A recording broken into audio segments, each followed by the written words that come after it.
22 minutos de resumir un poco lo que decías tú, ¿no? La parte profesional con la aventura o la pasión. Y esta presentación tiene que ver con la pasión, que lo tengo en mi área de trabajo, por supuesto en innovación, en Telefónica, pero también en mi vida personal. Y siempre he intentado que esas dos cosas, que hablamos de pasión, digamos, de alguna manera confluyan. Por eso he llamado esta presentación, bueno, el umbral es aquella definición de la Real Academia Española, paso primero principal o entrada a cualquier cosa. Y quise llamar esta presentación Cruzar el Umbral. Yo soy un cruzador de umbrales, o sea, siempre he intentado hacer cosas diferentes, un poco lo que contaban hoy, está muy alineado con ese pensamiento, e intentar hacer que las cosas sucedan. Por eso me considero un cruzador de umbrales, aquella persona, como muchos de los que estamos aquí, emprendedores, que intentamos llegar más allá de lo evidente, porque después de un túnel siempre detrás de ello hay cosas por descubrir. Y esto empieza, quizás, esta foto no dice nada, pero para mí representa mucho. Esto fue el día 23 de marzo del 2008. Estaba aquí, en la Salina Chica, 150 metros debajo del nivel del mar, en la Patagonia. ¿Qué tiene en particular esta foto? Probablemente nada más que llegué hasta aquí pedaleando, porque pedalear y andar en dos ruedas para mí es mi pasión. Quizás sea portador de este gen del Wanderlust, ¿no? El DRD47R, que dicen los científicos que parece que existe, que lo portan personas que tienen ambición por hacer cosas, por la aventura, por descubrir nuevos horizontes, ya sea en el terreno profesional como en el terreno personal. La primera travesía que yo tengo recuerdo fue a los 8 años. Tenía la ambición de llegar a una playa. Yo soy de la Patagonia, aunque vivo hace 20 años en España, y tenía ese objetivo de llegar a una playa desierta allí en la Patagonia con una pequeña bicicleta. Estuve casi 3 horas pedaleando con mi padre a 30 kilómetros o menos, a 15 kilómetros por hora detrás mío, y lo logré. Pero fue llegar a esa playa desierta cuando decidí que había un nuevo proyecto por hacer, y de alguna manera compartí esa vivencia y contagié de esa pasión a mis amigos del barrio, y juntos hicimos una nueva travesía rodando por la península de Valdés, haciendo un viaje que fue el primero, siendo aún niños, de 200 kilómetros en la Patagonia Argentina. Y esto tiene que ver con comunicar, con compartir esas pasiones. En aquel momento no existía internet, pero yo escribía todo lo que hacía. Con el tiempo, bueno, fui madurando o intentando madurar. Me vestía adecuadamente, no existía Decathlon, pero es cierto que yo todos los años regresaba a mi ciudad. Estudiaba en Buenos Aires, pero vivía en la Patagonia, y volvía en bicicleta. Mis amigos tardaban 1 hora en regresar, yo tardaba 10 días, 11 días, y así cada año iba por lugares diferentes, hasta que un día, pues ya no llegué a mi casa. Y aquellas historias de Emilio Salgari y Julio Verne, que leía de pequeño, se transformaron de alguna manera en mis aventuras, que recogía en este pequeño librito que aún conservo. Y esas aventuras me sirvieron para el resto de la vida. Con el correr de los años, siguió esa pasión y pues empecé a viajar por distintas partes del mundo. Todos los veranos intentaba hacer alguna travesía, aprendí a hacer fotografías, aprendí a grabar vídeos. Por supuesto, nunca debe faltar un PowerPoint a tu mujer explicando lo que quieres hacer para el siguiente verano. Y siempre con algún destino vía avión a cualquier parte del mundo. Y así fue como, con el correr de los años, pues descubrí los habitantes del Sáhara en el sur de Túnez, o pude escuchar a los caballos en Islandia, hacer amigos en Turquía, en el mar, en el Bósforo, encontrarme con lenguas incomprensibles como en el Tíbet, ver una medianoche en Vatnajökull en Islandia, los saltos Willow Willow en la Patagonia, o el final de un viaje en Cinque Terre. De alguna manera, para mí, cruzar ese umbral fue descubrir el mundo.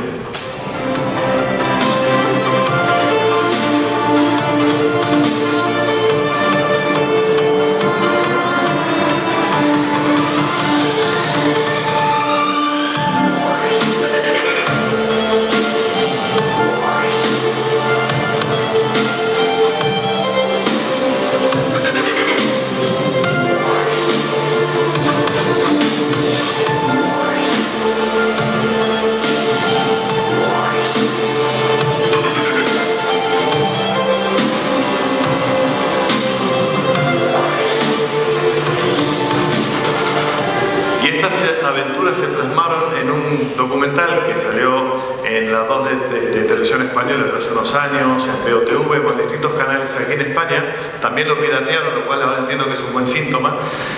Pero llegó un día que tuve la última pedalada. Esto fue en la Selva Negra, ya habíamos terminado de grabar los programas y los documentales. Y después de esta pedalada tuve una fractura en el fémur, se llama necrosis avascular de cabeza del fémur, y con la mala noticia que había que poner una prótesis. Entonces, en ese momento tenía 2 alternativas: o pensar que todo el mundo se te viene abajo y ya no puedes continuar con tu vida normal, o tomarlo como un desafío. Por supuesto, me operaron y al mes y medio pues empecé a hacer rehabilitación. Me entregaron un libro que es como, bueno, es convivir con una prótesis de cadera, ejercicios y posturas recomendables. Esto es como el Kama Sutra del cojo, ¿no? Esto es lo que puedes hacer y esto es lo que no puedes hacer. Y dije, no, me rebelo contra eso. Yo quería salir adelante y continuar con la pasión que para mí era viajar y conocer el mundo. Pero a los 6 meses me ocurrió lo mismo en la otra pierna, y ahí ya la cosa empezó a ser más seria. De hecho, estuve casi 2 años sin poder caminar, solo con muletas. Y vivimos en la sociedad de la información, por lo tanto, empecé a buscar contenidos y estudios que hiciesen en el mundo de investigación en regeneración de tejidos, y finalmente di por un proyecto europeo y fui el primer paciente en Europa en recibir una cirugía con células madres autólogas. Y entender acerca de la enfermedad, que no se sabe el origen, pero sí por qué se desencadenó finalmente, y el hueso se regeneró después de casi 1 año y medio. Por eso digo casi anecdóticamente cuánto he aprendido gracias a mis piernas. En la salud, a recorrer el mundo con más de 70 países a golpe de pedal. Y en la enfermedad también entender 2 cosas. Uno, que no es el final, que siempre hay posibilidad de salir adelante por caminos alternativos, que es lo que muchas veces cuando tenemos ese gen emprendedor buscamos, no la vía fácil, sino la vía que nosotros podemos imaginar que podemos solucionar nuestros problemas. Y por otro lado, entender ese ecosistema de gente que ha sufrido o sufre o sufrirá la misma enfermedad que yo, que son adultos, pero también hay niños, que se llama enfermedad de Perthes. En el transcurso de la enfermedad decidí transformarme en un paciente diferente, también lo que hablaba Paco, ¿no? O sea, cómo buscamos ser diferentes y de pasar de ser un paciente pasivo a ser alguien que iba a aportar ideas, que iba a aportar nuevas tecnologías posibles para resolver este problema. Entendí que el metal y el hueso no se llevan bien, empecé a experimentar con impresoras 3D, llené mi casa de gusanos de seda, mi mujer no estaba muy contenta, para aislar la fibroína, que es una proteína de la seda, y me preguntaba por qué no. Y finalmente, bueno, el año pasado di una charla en TED donde justamente hablaba esto, de que cómo la pasión puede llevar a caminos recónditos y muchas veces a buscar soluciones donde parece que no las hay. Y aquel Julio Verne que yo leía de pequeño volvió a mí. En un momento donde ya previsiblemente podía volver a caminar, me comprometí en hacer algo para ayudar a la ciencia, para aportar fondos a la investigación y por otro lado también a difundir lo que ha sido esta enfermedad. Entonces decidí dar la vuelta al mundo.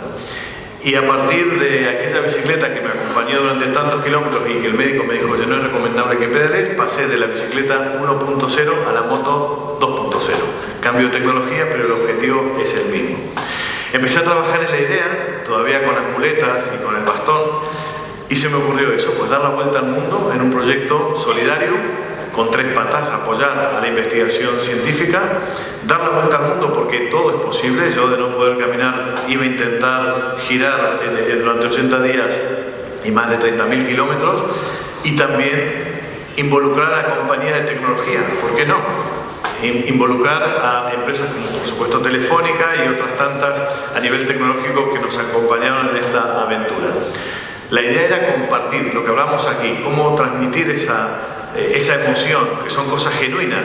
Esto parte de una emoción absolutamente real. Yo he vuelto de viaje hace 2 semanas y media. ¿Cómo compartir todo esto? Tenemos tecnología. Quería tener la moto con vídeo en tiempo real, mediciones de telemetría, bueno, poder compartir conexiones en vivo, llevar alguna sensorización de la salud. Y fue tal la pasión que le pusimos al proyecto que muchas compañías alrededor nuestro empezaron a trabajar, a aportar ideas, De hecho, hemos terminado con cosas realmente muy interesantes a lo largo de este viaje. Y este proyecto, como decía, tiene ese fin social, esa parte audiovisual y la tecnológica, que cómo casamos, digamos, la emoción con la tecnología. Bueno, tiene mucho que ver con que la gente entienda o comprenda por qué se viaja, cuál es el fin final, y empezamos a elaborar distintas opciones. Creamos finalmente la primera moto conectada que da la vuelta al mundo, con una pasarela IoT, sin entrar en tecnicismos. Lo que permitía este sistema era compartir en tiempo real lo que ocurría a bordo de la moto. Inclinómetros, acelerómetros. De hecho, la gente sabía más de dónde estaba y lo que estaba haciendo que yo mismo. Generamos el primer guante que medía emociones, mide 2 parámetros de emoción y de atención, por lo tanto, además cruzado con la información de frecuencia cardíaca, podían saber también mi estado de ánimo a bordo de la moto. Y por supuesto todo esto con soluciones que tenemos dentro de Telefónica de cloud, de IoT, de comunicaciones, de sensorización, almacenamiento. O sea que algo que parecía que no tenía sentido, hasta el propio presidente de Telefónica se convenció que había que hacerlo. Esa fue la mejor venta, después de la de mi mujer.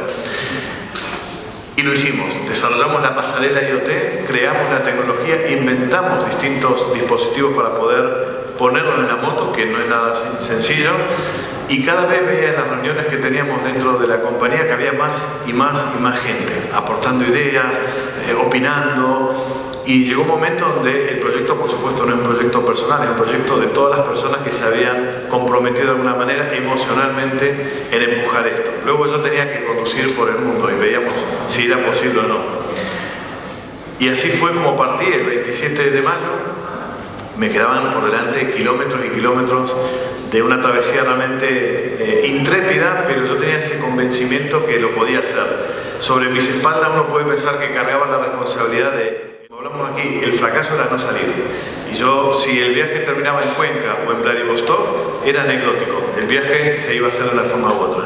Y así empecé a rodar y conocí, no sé, la estepa de Kazajstán, la soledad en Siberia, tiempo para pensar también en proyectos, para pensar cómo compartir esta historia y esos sentimientos a lo largo de tantos kilómetros. Las remotas fronteras, esto era la frontera con China, un lugar inimaginable. Hacía un año que estaba con muletas y estar ahí en silencio era casi mágico.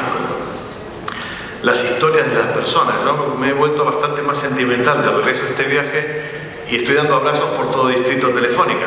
Y eso es porque entendí que lo más importante es la relación de las personas. Uno puede ver un paisaje muy bonito que a uno le llame la atención, pero el poder entablar un vínculo con las personas en distintas partes del mundo y darte cuenta que no somos nada diferentes, que tenemos circunstancias diferentes, pero las personas somos las mismas.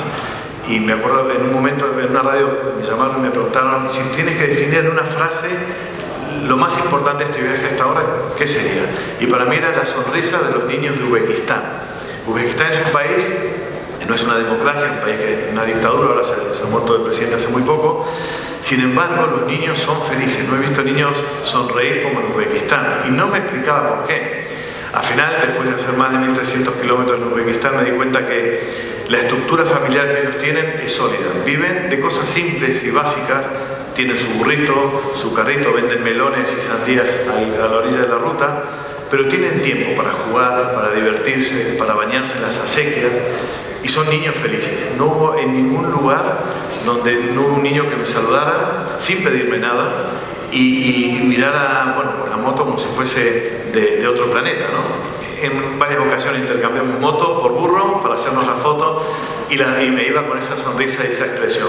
Por lo tanto, para mí, las personas, por supuesto, aunque uno se puede imaginar, son lo más valioso en un viaje y en la empresa. Si yo di la vuelta al mundo no fue por mis capacidades. La vuelta al mundo la puede dar absolutamente cualquiera que decida hacer este tipo de aventuras. La vuelta al mundo la puede dar por la solidaridad de las personas que me encontré en todo ese trayecto. Tuve oportunidad de estar unos minutos con el Papa en el Vaticano y él, yo creo que me dijo dos cosas. Uno es que no me equivoque en la cantidad de días, de contabilizar los 80 días. Y la segunda es, se dio cuenta la carga de emotividad que tenía encima. se dio cuenta esa actitud, esa parte positiva que uno lleva, que te comes el mundo, y me dijo, con ese optimismo que tú llevas se van a abrir todas las puertas del mundo. Bueno, puede ser una frase que uno dice, ojalá tenga razón, porque iba a pasar por países difíciles, pero fue así.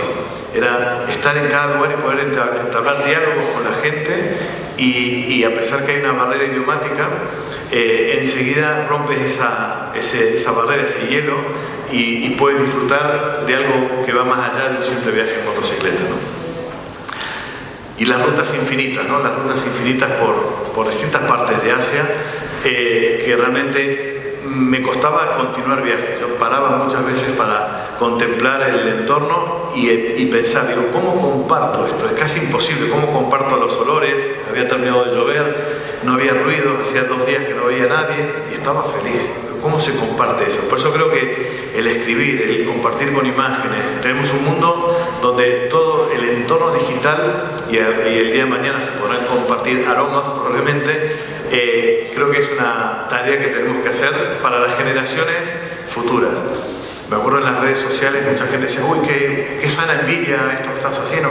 Y llegó un día que dije, no, digamos más la palabra envidia, que no es constructiva, digamos que es inspiracional. Que alguien se inspire con un viaje de este estilo es el mayor logro, porque la envidia al final no es constructiva. Entonces, bueno, hemos cambiado esa palabra por la inspiración.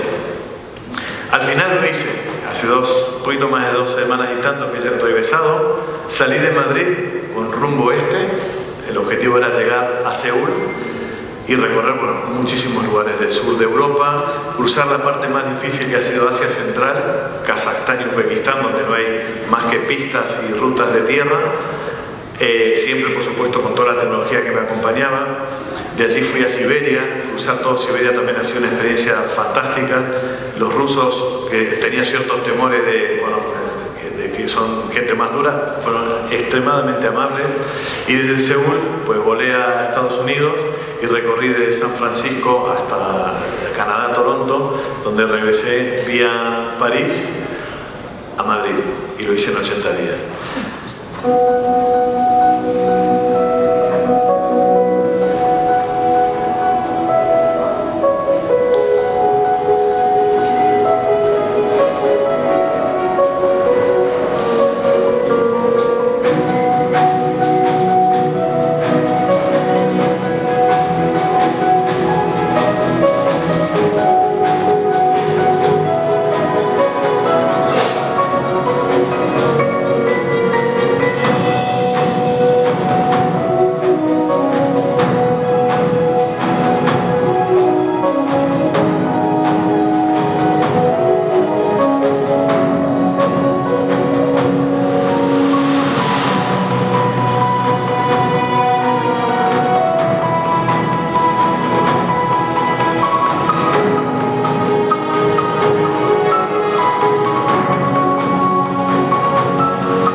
La vuelta al mundo la hice, y creo que si puedo convencer a otras personas que hagan o desarrollen su pasión, pues fenomenal. El mundo a mí se me quedó pequeño, tengo más sueños, voy a seguir viajando y voy a seguir compartiendo estas historias, ya sea por vídeo, fotografías o quizás un libro. Muchas gracias.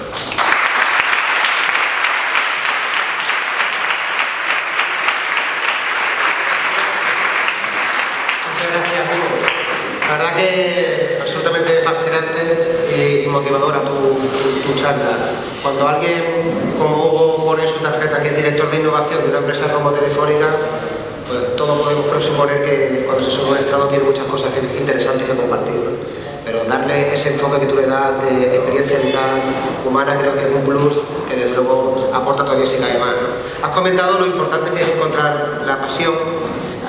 Me han comentado, que quiero que la pregunta medio abierta, ¿vale? Tenemos un poco más de tiempo, que tienes algo muy interesante que compartir sobre cómo encontrar ese equilibrio entre familia, trabajo, porque cuando uno encuentra su pasión, como en mi caso, soy un apasionado absolutamente de lo que hago, a veces le cuesta, o sea, dedica tanto tiempo a su pasión que le cuesta encontrar ese equilibrio tan necesario, ¿no? Mi mujer, que me apoya mucho, siempre me dice, broma, tú has encontrado tu pasión, que es querer vivir del libro. Dice, yo he encontrado también la mía, que es querer vivir del cuento, ¿no?